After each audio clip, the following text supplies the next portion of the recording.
आज हम लोग एग्जाम हॉल चैनल पर आप सभी लोगों का स्वागत है। आज हम लोग आर ओ पार्ट 2 की वैदिक संस्कृति के दूसरे पार्ट को देखेंगे। इसमें पहले पार्ट में हम लोगों ने वैदिक साहित्य में चारों वेदों को देख लिया था, ऋग्वेद, यजुर्वेद, सामवेद और अथर्ववेद। इसमें हम वैदिक उत्तर साहित्य को देखेंगे और इसके बाद ऋग्वैदिक समाज की जो संरचना है, वहाँ की धार्मिक संरचना कैसी थी। ये बड़ी पहले पार्ट में ही हमने आपको बताया था कि ऋग्वैदिक समाज को पढ़ने के लिए हमारे पास जो साक्ष्य के रूप में उपलब्ध हैं वो वैदिक साहित्य हैं। और इसके पहले के जो पार्ट चैप्टर्स को हमने पढ़ा, सैंधव सभ्यता हो, ताम्र पाषाणिक संस्कृति हो, परवर्ती हड़प्पा हो, इसमें हमको पूरा तात्विक साक्ष्यों पर ही निर्भर रहना पड़ता था। उसके विषय में कोई लिपि या लेखन नहीं हुआ था, उनकी लिपि भी अभी तक नहीं पढ़ी गई। तो लिपि नहीं पढ़ी गई तो जो इतिहास लेखन पुरातात्विक साक्ष्यों के आधार पर उनकी सीमा का निर्धारण हो, उनके समाज के बारे में जानने के लिए जो भी हमारे पास पुरातात्विक साक्ष्य उपलब्ध हैं, उनके आधार पर ही उनका इतिहास लेखन हुआ है। लेकिन इसमें वैदिक साहित्य हमारे पास उपलब्ध है। ये आर ओ की जो हमारी स्पेशल श्रृंखला चल रही है इतिहास की, उसमें ये अगली वीडियोज़ हैं। आर ओ के फार्म आने की भी सूचना आपको प्राप्त हो गई है। अक्टूबर के प्रथम सप्ताह में नोटिफिकेशन आएगा। तो अभी आपके पास समय है कि आप समग्रता के साथ तैयारी को अपने मजबूत कर सकें। तो आइए शुरू करते हैं। वैदिकोत्तर साहित्य। वैदिकोत्तर साहित्य में दो भाग हैं, वेदांग और उपवेद। वेदांग क्या है? वेदों को सही तरीके से समझने के लिए वेदांग की रचना की गई।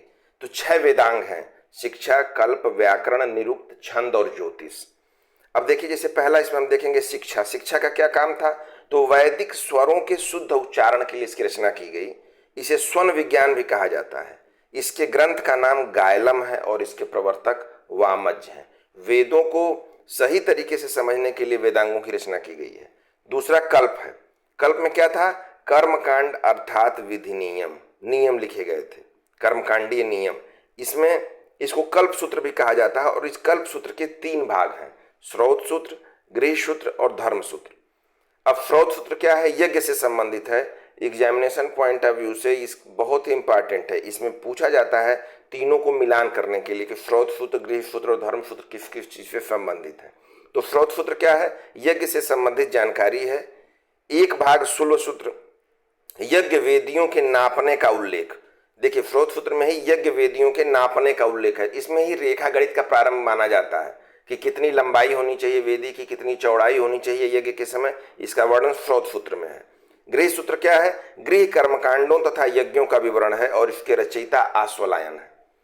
धर्म सूत्र को आप देखेंगे तो ये राजनीतिक, सामाजिक एवं धार्मिक कर्तव्यों का उल्लेख इसमें किया गया है और इसके प्रणेता आपस्तंभ है। तीसरा देखिए, व्याकरण है। कार्य भाषा को वैज्ञानिक शैली प्रदान करता है। इसके प्राचीनतम ग्रंथ पाणिनि द्वारा रचित अष्टाध्यायी है। पतंजलि ने महाभाष्य तथा कात्यायन ने वार्तिक लिखा है। पाणिनि, पतंजलि और कात्यायन को मुनित्रय कहा जाता था। ये अभी हमने एक इंपॉर्टेंट बुक्स की एंशिएंट हिस्ट्री में एक अलग से वीडियोज बनाई है, उसको आप देखेंगे तो उसमें इनका जिक्र हमने किया हुआ है कि पतंजलि, पाणिनि के अष्टाध्यायी पर ये महाभाष्य लिखे गए हैं। महाभाष्य, और इस समय सीताष्टकम जो है पद्म विभूषण से सम्मानित राम भद्राचार्य महाराज जी लिख रहे हैं।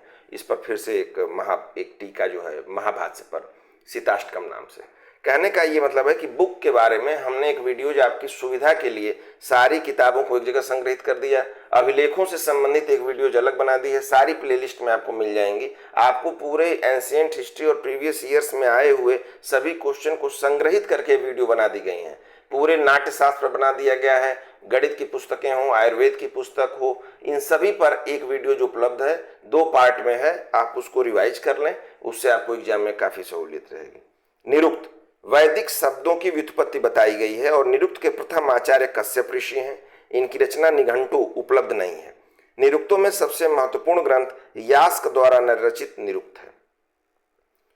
5वां छंद है। वेदांग के 5वां पार्ट में पद्यों को चरणों में सूत्रबद्ध करने के लिए छंद की रचना की गई। इसे चतुष्पदी वृत्त कहा जाता है।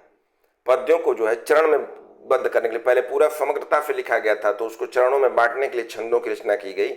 और पिंगल द्वारा रचित ग्रंथ छंद शास्त्र इसका प्राचीनतम ग्रंथ है। ज्योतिष देखेंगे आप। ब्रह्मांड एवं नक्षत्रों के विषय में भविष्यवाणी ज्योतिष का विषय है।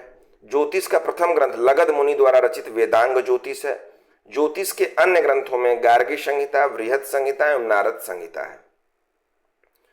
हमने पहले ही देखा था वैदिक उत्तर साहित्य में कि दो पार्ट में उसको हम देखेंगे, वेदांग में और उपवेद में। वेदांग 6 थे, इनका विवरण ऊपर हमने देखा। अब उपवेद में देखिए, आयुर्वेद जो है वो ऋग्वेद का उपवेद है और इसमें चिकित्सा संबंधी विवरण है। सामवेद का गंधर्व वेद है, संगीत कला से संबंधित, और सामवेद में भी आपने देखा था कि सप्त स्वरों का उल्लेख है सामवेद में। यजुर्वेद का धनुर्वेद है, युद्ध कला से संबंधित है। अथर्ववेद का उपवेद शिल्प वेद है, शिल्प संबंधी ज्ञान है। आयुर्वेद जो ऋग्वेद का है उसमें उपनिषदों में श्वेतकेतु नामक आयुर्वेद के आचार्य का उल्लेख है। अब हम लोग देखेंगे वैदिक साहित्य के आधार पर ऋग्वैदिक संस्कृति को। ऋग्वैदिक संस्कृति में पहले हम देखेंगे इनके राजनीतिक संगठन को।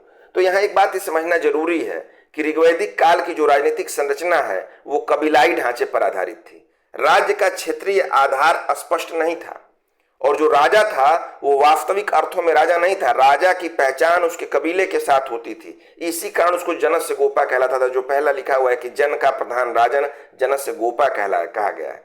राजा का कर्तव्य युद्ध में सेना का नेतृत्व करना और कबीले के लोगों की रक्षा करना था। राज्य का स्वरूप राजतंत्रात्मक था, तथापि राजा के निर्वाचन की भी चर्चा मिलती है। अब देखिए यहीं पर है कि राजन पर नियंत्रण का कार्य सभा और समिति करती थी। बाद में हम आप इन समितियों के बारे में जब बताएंगे तो आप देखेंगे कि राजा के निर्वाचन में भाग लेती थी। दो अन्य संस्थाएं विदत प्राचीनतम है और गण का भी उल्लेख है। जो वहाँ का विभाजन था वो इस तरह था, पहले ग्राम या कुल, फिर गृह या कुल, और उसके बाद ग्राम में वो थे, फिर विश्व में थे, फिर जन में थे, यानी जन, विश्व, ग्राम और कुल। विश्व का प्रमुख विश्वपति होता था, ग्राम का ग्रामणी और गृह या कुल का कुलम। एक ऋग्वेद के 7वें मंडल में एक दशराग युद्ध का उल्लेख है, परीक्षा में बार बार पूछा गया है। ये परुषड़ी रावी नदी के तट पर भरत वंश के राजा सुदास और 10 राजाओं के मध्य लड़ा गया। इसमें सुदास विजयी हुए।